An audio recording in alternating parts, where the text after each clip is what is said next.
इस साल नवंबर महीने के आखिर तक या दिसंबर की शुरुआत में गुजरात में विधानसभा चुनाव होने हैं और इसे बीजेपी के लिए साख की लड़ाई माना जा रहा है, तो वहीं कांग्रेस नेता हार्दिक पटेल इसे अपनी नाक की लड़ाई मान बैठे हैं। अब जब नाक की लड़ाई है तो जोर भी लगाना होगा, लेकिन हार्दिक जोर लगाने के लिए तैयार हो और अगर आला कमान उनका साथ देता नहीं दिखाई दे रहा हो तो हार्दिक पटेल काफी परेशान थे। अपने ही आला कमान से तिलमिलाए दिखाई दे रहे थे। फिर इसी बीच हार्दिक पटेल ने जैसे ही बीजेपी नेतृत्व की तारीफ में दो शब्द कहे और उसके बाद व्हाट्सएप की अपनी डीपी में कांग्रेस के चुनाव चिन्ह पंजे के बजाय भगवा शॉल ओढ़े नजर आए तो इससे तो गुजरात के राजनीतिक सूबे में हलचल मच गई। ये खबर लगभग पक्की मान ही रहे थे।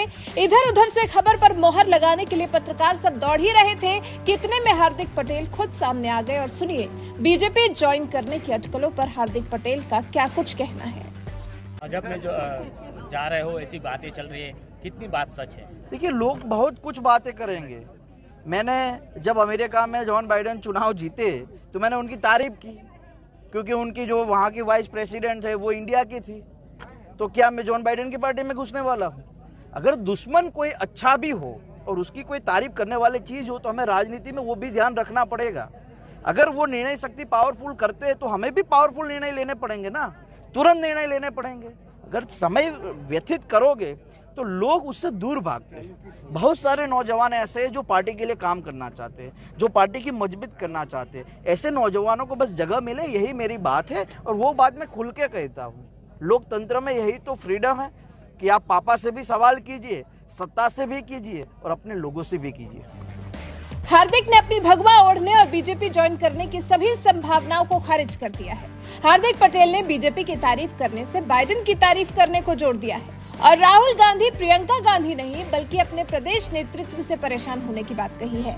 हार्दिक की बातों से साफ झलक रहा है कि वो पार्टी के लिए काम करना चाहते हैं, बशर्ते पार्टी काम करने के लिए कम से कम पद तो दे। हार्दिक पटेल का ये बयान ऐसे समय में आया है जब उनके कांग्रेस छोड़ने की अटकलें हैं। हार्दिक पिछले दिनों से पार्टी नेतृत्व पर सवाल उठाते हुए सार्वजनिक तौर पर बीजेपी की तारीफ करते हुए देखे जा रहे हैं। ऐसा माना जा रहा है कि चुनाव से पहले हार्दिक कांग्रेस का हाथ छोड़ सकते हैं। हार्दिक ने अभी हाल ही में बीजेपी के काम करने के अंदाज की तारीफ की थी। हिंदुत्व को लेकर देश भर में गरमाई सियासत के बीच में हार्दिक ने खुद को राम भक्त भी बताया था। हार्दिक पटेल ने कहा था, बीजेपी ने राम मंदिर बनाया है और आर्टिकल 370 हटाकर बड़ा काम किया है। आमतौर पर कांग्रेस नेता इतने खुले तौर से तो कतई बीजेपी की नीतियों की या बीजेपी के किए कामों की तारीफ नहीं करते। हार्दिक पटेल ने की तो भी कयास तेज हो गए कि लगता है भगवा धारण करने वाले हैं हार्दिक पटेल। लेकिन अब हार्दिक ने ऐसे किसी भी तरह के कयास पर खुद रोक लगा दी है। कुल मिलाकर हार्दिक ने बगावती तेवर इसलिए नहीं अपनाए थे क्योंकि वो बीजेपी ज्वाइन करने जा रहे हैं, बल्कि असल में तो वो प्रदेश नेतृत्व से नाराज हैं जो काम करने की आजादी नहीं दे रहा। हार्दिक के बयान से भले ही आला कमान कुछ कहे न कहे, लेकिन मन ही मन बड़ी राहत जरूर महसूस कर रहा होगा।